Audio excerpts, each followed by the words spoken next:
বন্ধুরা, আমার টবের গাছটি মোটেই বাড়ছিল না। তাই আমি কি করলাম, টব থেকে গাছটি তুলে ফেললাম।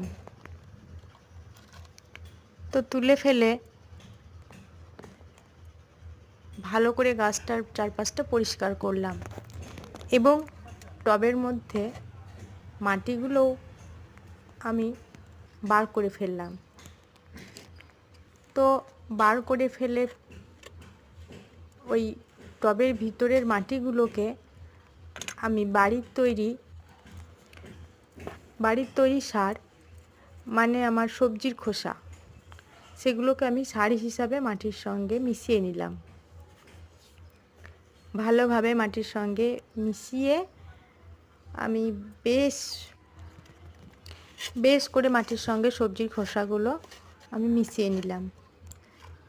তো ভালো করে মাটিগুলো মেশানো হয়ে যাওয়ার পর আমি জবা গাছটিতে, মানে এই টবের মধ্যে জবা গাছটি পুঁতে দেব। বেশ করে মেশাচ্ছি। এই খোসাগুলোর মধ্যে আছে মোচা, কলার মোচা, আলুর খোসা, কুমড়োর খোসা, এসব বিভিন্ন খোসা আছে। তো এগুলো আমি ভালো করে মাটির সঙ্গে মিশিয়ে আমি গাছটি পুঁতে দিলাম। দেখব কয়েক মাস পর আমি এরকমের আগেও করেছিলাম, কিন্তু আমার কোনো ভিডিও দেওয়া হয়নি। তাই এবারে ভাবলাম দেখি, গাছটা তো অনেক দিন থেকে বাড়ছে না, তো এটা করি। তো এইভাবে করে আমি এর আগে ফল পেয়েছিলাম, কিন্তু আমার ভিডিওতে দেওয়া হয়নি। তাই এবারে তোমাদের সঙ্গে আমি শেয়ার করলাম। ভিডিওটি ভালো লাগলে লাইক, কমেন্ট, শেয়ার করতে ভুলবে না।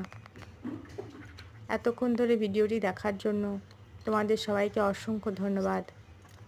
সবার দিন ভালো কাটুক। নমস্কার।